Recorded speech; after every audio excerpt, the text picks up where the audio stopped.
Alhamdulillah, seperti yang dikatakan Ustadz Salman tadi, bahwasanya KBRA ini bukan sekedar ruqyah saja, bukan sekedar urusan jin dan jun, bukan sekedar urusan sihir, santet dan lain sebagainya. Tidak. Tetapi nilai yang paling tinggi di dalam KBRA ini adalah silaturahminya. Kenapa? Silaturahmi min a'zam wasailil qurbi min Allah dzil jalali wal ikram. Silaturahmi itu termasuk wasilah besar untuk dekat kepada Allah Subhanahu wa taala. Min wasailil qurbi min wasailil a'zam. Min a'zam wasailil qurbi. Kenapa? Ini perintah Allah, wajib kita lakukan. Dalam Al-Qur'an Allah Subhanahu wa taala berfirman, walladzina yasiluna ma amara Allah bihi ayyusal wa yakhshawna rabbahum wa yakhafuna su'al hisab. Mereka orang yang beriman, orang yang bertakwa adalah yang menyambung apa yang diperintahkan oleh Allah Subhanahu wa taala untuk disambung, kerabatnya, keluarganya, saudaranya, tetangganya, sahabat-sahabat yang lainnya, kerabat yang jauhnya, untuk disambung. Wa yakhshawna rabbahum, dan mereka ini takut kepada Tuhannya dengan ilmu mereka. Wa yakhafuna su'al hisab, dan mereka juga beriman dan takut nanti dengan hari perhitungan di yaumil qiyamah fil akhirah. Ini yang penting, karena di KBRA ini lebih kental mereka itu saling bersilaturahmi satu dengan yang lainnya. Makanya di setiap daerah, cabang, kabupaten, kecamatan, provinsi itu selalu ada markas, base camp atau kantor ya. Di situ memang kita programkan untuk membuat rutinitas membaca Ratibul Haddad, membaca tawassulan. Ada yang juga setelah membaca Ratib Haddad, tawassulan, di situ para praktisi ya dan juga pasien kumpul yang membuka kitab, salah satu ustadznya, kitab fikih, kitab kewanitaan, ya fikih kewanitaan, ada juga tentang nasaih diniyah, ada juga tentang tasawufnya, hikamnya, di beberapa daerah seperti itu. Jadi setelah rutinitas ada yang buka kitab, ada juga setelah membuka kitab teman-teman praktek di situ, disediakan pasien. Jadi setiap ada pasien itu diletakkan ya untuk ditangani di waktu-waktu rutinitas. Ada juga setiap PC ya, kecamatan ataupun PAC kecamatan ataupun PC kabupaten, itu mereka bukan cuma sebulan atau setengah bulan, tapi 1 minggu pindah-pindah tempat. Kadang di kantor ya, PC itu base camp, nanti pindah ke tempat-tempat praktisi, ke rumah-rumah praktisi yang bersedia untuk ditempati.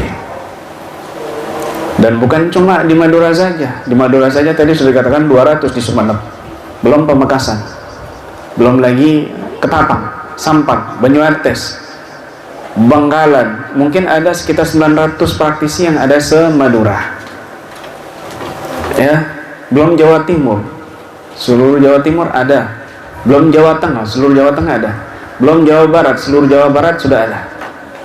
Kemudian luar lagi, Lampung, Palembang, Riau, Pekanbaru, Jambi, Aceh, Kalimantan Selatan, Kalimantan Timur, Kalimantan Tengah, Kalimantan Barat, Sulawesi, semuanya ada.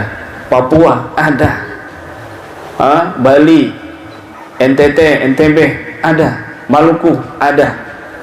Luar negeri, Taiwan, Hong Kong, Singapura, Malaysia, Qatar, Saudi, ada semua cabang-cabang kami. Dan di situ semuanya kompak. Bahkan ada yang mereka ini bermasalah, misalnya rumah tangganya diusir sama istrinya, lari ke Bali, ditampung sama tim Bali di kantornya. Lama-lama jadi penampungan para suami yang diusir istrinya. Begitu. Ada juga di Madura, Bangkalan, mereka kita jodohkan sesama praktisi, ya. Praktisi perempuan tuh lebih sering kita sebut tuh Sri Kandi. Kita jodohkan, alhamdulillah menikah, terus kemudian pindah ke Bogor dari Madura. Di Bogor nggak sia-sia juga, ketemu juga tim sesama KBA di Bogor yang juga aktif sekali rutinitas dan penanganan pasien hampir 24 jam.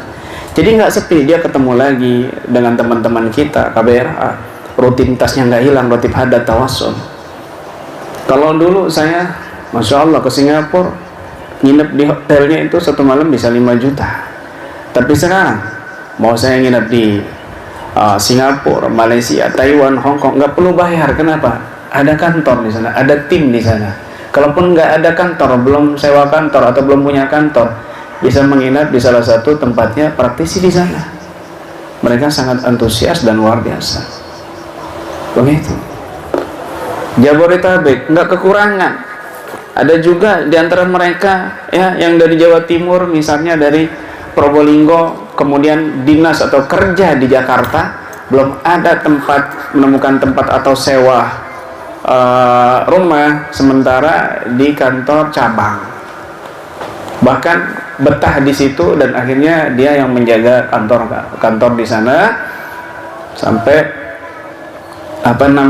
betah dan merawat juga sampai ada yang mendapat kontrakan, ada yang menikah, bahkan ada di antara kami yang dia pengangguran, lalu kumpul-kumpul silaturahmi, ada di situ pengusaha besar, ada di situ yang memiliki lembaga-lembaga, akhirnya diajak kerja, diajak membantu-bantu di situ, akhirnya dapat penghasilan.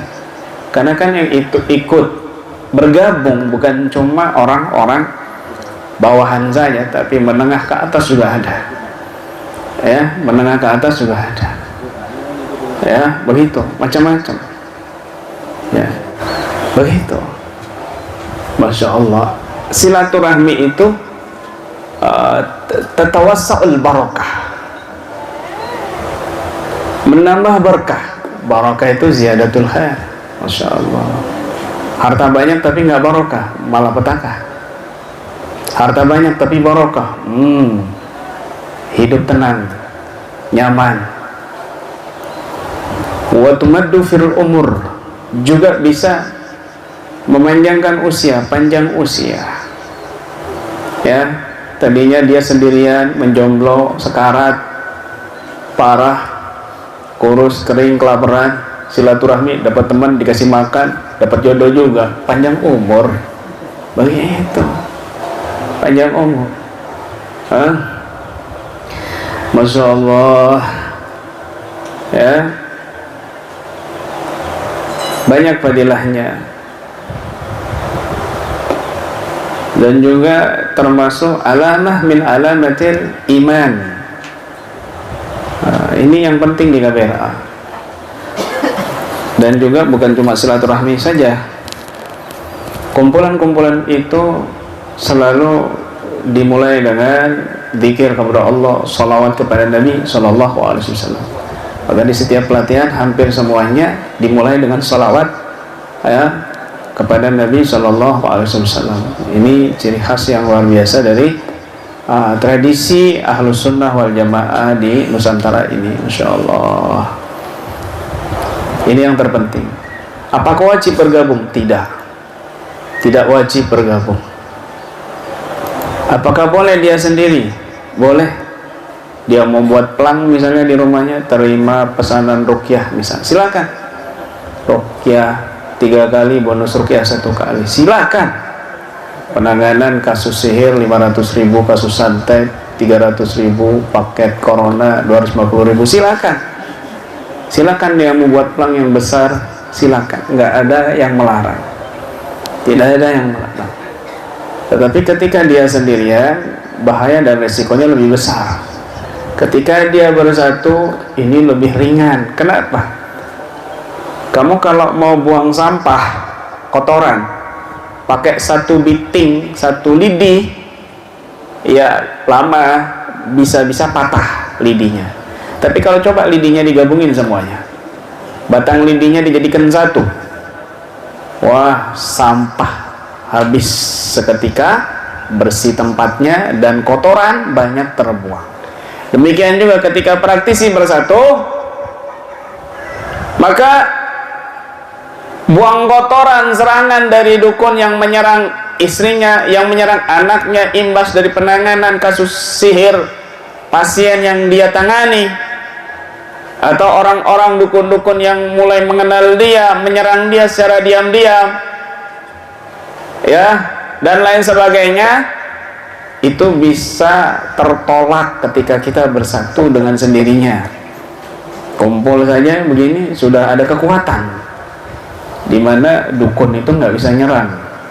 Tapi kalau sendirian bisa tembus. Tapi kumpul aja, nggak baca doa misalnya, kumpul aja dalam kebaikan, itu bisa tertolak dengan sendirinya. Apalagi kumpul dia baca doa di situ, kumpul dia zikir kepada Allah, kumpul dia baca tawasul di situ, kumpul dia baca ratib di situ, kumpul dia bersolawat di situ.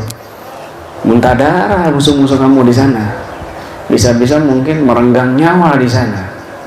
Begitu. Ini pentingnya, bersih tempat kamu, istri kamu, anak kamu terjaga, kamu juga terjaga, dan pahalanya didapat. Begitu.